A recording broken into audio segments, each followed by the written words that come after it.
Praise the lord, హల్లెలూయా. దేవునికి స్తోత్రం కలుగునుగాక. ఈ మంచి ఉదయకాల సమయమందు సర్వోన్నతుడైన దేవుని కుమారుని ఘనపరచుటకు దేవుడు మనకిచ్చిన ఈ అవకాశాన్ని బట్టి దేవునికి స్తోత్రం. గత దినము పగలు రాత్రి దేవుడు కాపుదల ఇచ్చి తన సహాయం అందించారు. మరి ఒక దినాన్ని మనకు అనుగ్రహించారు. ఈ దినములో ఆయనను సంతోషపరిచే విధముగా ఆయన కొరకు దేవుని వాక్యాన్ని చదువుకుందాం. పరిశుద్ధ గ్రంథంలో నుండి యోహాను సువార్త 20వ అధ్యాయము 19వ వచనం నుండి 30వ వచనం వరకు నేను చదువుతాను. మీరు ఆమెను చెప్పాలి. దేవునికి స్తోత్రం. ఆదివారము సాయంకాలమున శిష్యులు యూదులకు భయపడి తాము కూడి ఉన్న ఇంటి తలుపులు మూసుకొని ఉండగా యేసు వచ్చి మధ్యను నిలిచి, మీకు సమాధానం కలుగునుగాక అని వారితో చెప్పాను. ఆయన అలాగు చెప్పి వారికి తన చేతులను ప్రక్కను చూపగా శిష్యులు ప్రభువును చూచి సంతోషించిరి.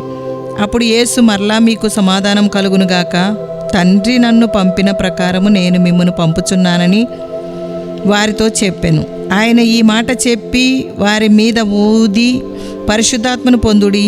మీరు ఎవరి పాపములు క్షమింతురో అవి వారికి క్షమింపబడును, ఎవరి పాపములు మీరు నిలిచి ఉండనిత్తురో అవి నిలిచి ఉండునని వారితో చెప్పాను. యేసు వచ్చినప్పుడు 12 మందిలో ఒకడైన దిదుమ అనబడిన తోమా వారితో లేకపోయాను. గనుక తక్కిన శిష్యులు యేసు ప్రభువును చూచితిమని అతనితో చెప్పగా, అతడు, నేను ఆయన చేతులలో మేకుల గురుతులను చూచి నా వ్రేలు ఆ మేకుల గురుతులో పెట్టి నా చెయ్యి ఆయన ప్రక్కలో ఉంచితేనే గాని నమ్మనని వారితో చెప్పాను. 8 దినములైన తరువాత ఆయన శిష్యులు మరలా లోపల ఉన్నప్పుడు తోమా వారితో కూడా ఉండెను. తలుపు మూయబడి ఉండగా యేసు వచ్చి మధ్యను నిలిచి, మీకు సమాధానం కలుగునుగాక అనెను. తరువాత తోమాను చూచి, నీ వ్రేలు ఇటు చాచి నా చేతులు చూడుము, నీ చెయ్యి చాచి నా ప్రక్కలో ఉంచి అవిశ్వాసివి కాక విశ్వాసివై ఉండుమనెను. అందుకు తోమా ఆయనతో, నా ప్రభువా నా దేవా అనెను. యేసు, నీవు నన్ను చూచి నమ్మితివి, చూడక నమ్మిన వారు ధన్యులని అతనితో చెప్పాను. మరియు అనేకమైన ఇతర సూచక్రియలను యేసు తన శిష్యుల ఎదుట చేశాను. అవి ఈ గ్రంథమందు వ్రాయబడి ఉండలేదు గాని యేసు దేవుని కుమారుడైన క్రీస్తు అని మీరు నమ్మునట్లును, నమ్మి ఆయన నామమందు జీవం పొందునట్లును ఇవి వ్రాయబడెను. క్రీస్తు దైవత్వమును అంగీకరించే మనస్సును ఒక్క చోట తోమా కనబరిచినట్లు మనకు తెలుస్తుంది. యేసు నిజంగా మరణం నుండి సజీవంగా లేచాడా అన్న సవాలును మరచిపోయాడు తోమా.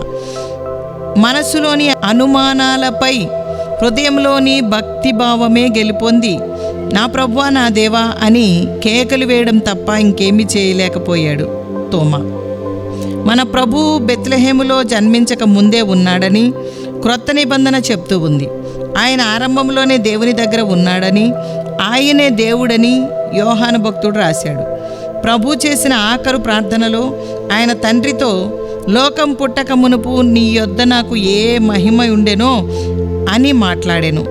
ఆయన ఆరంభము నుండి ఉన్నవాడు మాత్రమే కాదు, ఆయన సృష్టికర్తగా యోహాను భక్తుడు తెలియజేస్తున్నాడు. సర్వమును ఆయన యందు సృజింపబడినవి అని పౌలు భక్తుడు కూడా అదే మాట చెప్పాడు. తాను తండ్రితో కూడా ఉన్నట్టు యేసే చెప్తున్నాడు. తాను చేస్తున్న సేవ పరిచర్యలో తండ్రి అధికారం తనకు ఉన్నట్టు యేసుక్రీస్తు ప్రభు ప్రకటించాడు. అంతేగాక తండ్రి మహిమ కొరకు అద్భుతములు గొప్ప కార్యములు జరిగించుటకు వారి పాపములు క్షమించాడు. యేసయ్య తన శిష్యుల ఆరాధనను ఆయన స్వీకరించాడు. జీవమును ఇచ్చువాడను నేనే అని, లోకమునకు తీర్పరినని, ఆయన మాటలు విన్నవారు ఆయనకు అధికారం ఉన్న మాట నిజమేనని సాక్ష్యం ఇచ్చారు. నేటి వరకు రక్షించి మన బ్రతుకులను మార్చే ఆయన శక్తిని అనేక మంది అనుభవిస్తున్నారు. ఆదిమ క్రైస్తవులకు యేసు సజీవుడైన ప్రభు. ఆయన చనిపోయి సజీవంగా లేచాడు. ఆ దినములలో శిష్యులు, ఇతరులు మరికొందరు ఆయనను చూశారు. ఆయన శిష్యులు సశరీరుడుగా పరలోకానికి ఆరోహణం కావడం చూశారు. ఆ అనుభవంలో ఆయన శిష్యులు 12 మంది బయలుదేరి ఒక్క తరం కాలంలో అప్పటికి తెలిసిన ప్రపంచం ఆ కొన నుండి ఈ కొన వరకు సువార్తను ప్రకటించారు. శాశ్వతంగా సజీవుడైన క్రీస్తు దైవత్వమే వారి శక్తికి, జీవానికి మూలం.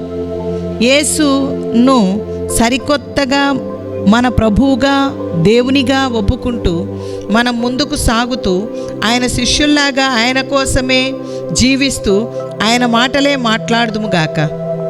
నేను తండ్రి యొద్ద నుండి బయలుదేరి లోకమునకు వచ్చి ఉన్నాను, మరియు లోకమును విడిచి తండ్రి యొద్దకు వెళ్ళుచున్నానని వారితో చెప్పాను. ఆది యందు వాక్యం ఉండెను, వాక్యము దేవుని యొద్ద ఉండెను, వాక్యము దేవుడై ఉండెను. ఆది యందు ఆయన దేవుని యొద్ద ఉండెను, సమస్తమును ఆయన మూలముగా కలిగెను. ఎలయనగా దేవత్వము యొక్క సర్వసంపూర్ణత శరీరముగా క్రీస్తునందు నివసించుచున్నది. అందుకు యేసు, పునరుత్థానమును జీవమును నేనే, నా యందు విశ్వాసం ఉంచివాడు చనిపోయినను బ్రతుకును, అనగా మహాదేవుడును మన రక్షకుడునైన యేసుక్రీస్తు మహిమ యొక్క ప్రత్యక్షత కొరకు ఎదురు చూచుచు ఈ లోకములో స్వబుద్ధితోనూ నీతితోనూ భక్తితోనూ బ్రతుకుచుండవలనని మనకు బోధించుచున్నది. స్తోత్రం, స్తోత్రం. దేవుని వాక్యం మన హృదయంలో నింపుకుని దేవుని నామాన్ని ఆయన మాట ద్వారా ఘనపరచుదుముగాక. మహోన్నతుని చాటున నివసించువాడే సర్వశక్తి నీడను విశ్రమించువాడు. ఆయనే నాకు ఆశ్రయము, నా కోట, నేను నమ్ముకున్న దేవుడని నేను యెహోవాను గూర్చి చెప్పుచున్నాను.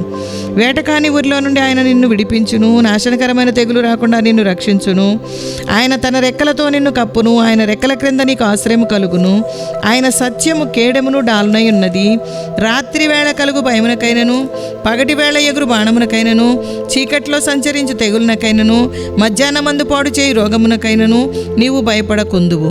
నీ ప్రక్కను 1000 మంది పడినను, నీ కుడి ప్రక్కను 10,000 మంది కూలినను అపాయము నీ యొద్దకు రాదు. నీవు కన్నులారా చూచుచుండగా భక్తిహీనులకు ప్రతిఫలము కలుగును. దేవుని వాక్యం, దేవుని మాట మనల్ని బ్రతికిస్తుంది. జీవము కలిగిన మాటను బట్టి మనము జీవమును దినదినము పొందుకుందాం. అనుదిన వాక్యము ద్వారా పొందుకుందాం. దేవునికి స్తోత్రం. స్తుతియాగం అర్పించి దేవుని గణపరుద్దాం. నీ నోటి ఊపిరి చేత జంతువులను పోగు చేసే దేవా నీకు స్తోత్రం.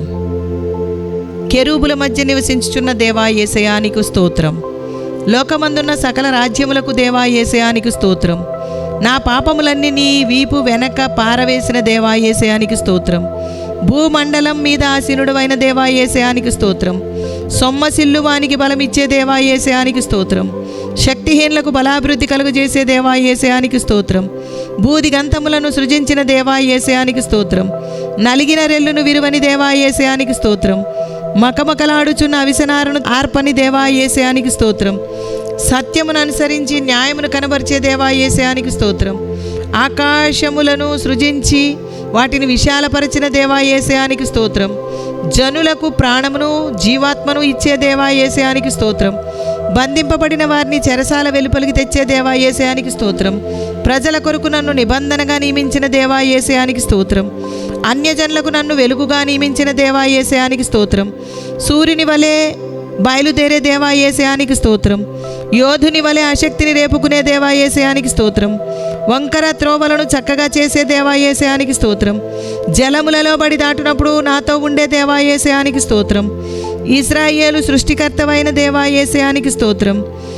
దప్పిగలవాని మీద నీళ్లు కుమ్మరించే దేవా యేసయ్యా నీకు స్తోత్రం. ఎండిన భూమి మీద ప్రవాహ జలములు కుమ్మరించే దేవా యేసయ్యా నీకు స్తోత్రం. నీ జనుల మీద నీ ఆత్మను కుమ్మరించే దేవా యేసయ్యా నీకు స్తోత్రం. ప్రగల్భుల ప్రవచనాలను వ్యర్థం చేసే దేవా యేసయ్యా నీకు స్తోత్రం. స్తోత్రం. సోదగాండ్రను వెర్రివారినిగా చేసే దేవా యేసయ్యా నీకు స్తోత్రం. జ్ఞానులను వెనుక త్రిప్పే దేవా యేసయ్యా నీకు స్తోత్రం. జ్ఞానుల విద్యను అవిద్యగా చేసే దేవా యేసయ్యా నీకు స్తోత్రం. నీ సేవకుని మాటను రూఢిపరిచే దేవా యేసయ్యా నీకు స్తోత్రం. నీ దూతల ఆలోచనను నెరవేర్చే దేవా యేసయ్యా నీకు స్తోత్రం. జనములను జయించుటకు నా కుడి చేతిని పట్టుకున్న దేవా యేసయ్యా నీకు స్తోత్రం. నాకు ముందుగా పోవుచున్న దేవా యేసయ్యా నీకు స్తోత్రం. మెట్టగా ఉన్న స్థలములను సరళము చేసే దేవా యేసయ్యా నీకు స్తోత్రం. ఇత్తడి తలుపులను పగలగొట్టే దేవా యేసయ్యా నీకు స్తోత్రం. ఇనుప గడియలను విడగొట్టే దేవా యేసయ్యా నీకు స్తోత్రం. అంధకార స్థలమందు ఉంచిన నిధులను ఇచ్చే దేవా యేసయ్యా నీకు స్తోత్రం. రహస్య స్థలములో మరుగైన ధనమును ఇచ్చే దేవా యేసయ్యా నీకు స్తోత్రం. నేను నిన్ను ఎరగకుండినప్పటికీ నాకు బిరుదులిచ్చిన దేవా యేసయ్యా నీకు స్తోత్రం. నేను నిన్ను ఎరగకుండినప్పటికీ నన్ను స్థిరపరిచిన దేవాయేసయానికి స్తోత్రం. వెలుగును సృజించిన దేవాయేసయానికి స్తోత్రం. అంధకారమును కలుగజేసిన దేవాయేసయానికి స్తోత్రం. సమాధానమును కీడును కలుగజేసే దేవాయేసయానికి స్తోత్రం. ఆకాశములకు సృష్టికర్తవైన దేవాయేసయానికి స్తోత్రం. న్యాయమైన సంగతులు చెప్పే దేవాయేసయానికి స్తోత్రం. యథార్థమైన సంగతులు తెలియజేసే దేవాయేసయానికి స్తోత్రం. ముదిమి వచ్చే వరకు నన్ను ఎత్తుకునే దేవాయేసయానికి స్తోత్రం. తల వెంట్రుకలు నెరయ్యే వరకు నన్ను ఎత్తుకునే దేవాయేసయానికి స్తోత్రం. నీ చిత్తమంతయు నెరవేర్చుకునే దేవాయేసయానికి స్తోత్రం. ఆది నుండి కలగబోవుచున్న వాటిని తెలియజేసే దేవాయేసయానికి స్తోత్రం. పూర్వము నుండి ఇంకా జరగని వాటిని తెలియజేసే దేవాయేసయానికి స్తోత్రం. స్తుతియాగం అర్పించువాడు నన్ను మహిమపరుస్తున్నాడని దేవుని వాక్యం సెలవిస్తుంది. అవును, మనం స్తుతియాగం అర్పించి దేవుని మహిమపరచాలి. కృతజ్ఞతలు చెల్లించి దేవుని మహిమపరచాలి. ఈ దినమంతట్లో ఆయన చూపే ప్రేమను బట్టి, ఆయన చేసిన మేలును బట్టి మనము స్తుతియాగం అర్పించాలి. తినే ఆహారం, తాగే పానీయాన్ని దేవుడు దీవించాలని మనము స్తుతియాగం అర్పించాలి. ఆ విధంగా దేవుడు మనల్ని బలపరుస్తున్నందుకు స్తోత్రం కలుగునుగాక. పరిశుద్ధాత్మని కార్యం మనలో జరుగునుగాక. ప్రార్థన. సర్వశక్తిగల దేవునికి మహిమయు స్తోత్రమును కలుగునట్లు యేసుక్రీస్తు నుండి కృపయు సమాధానమును కలుగునుగాక.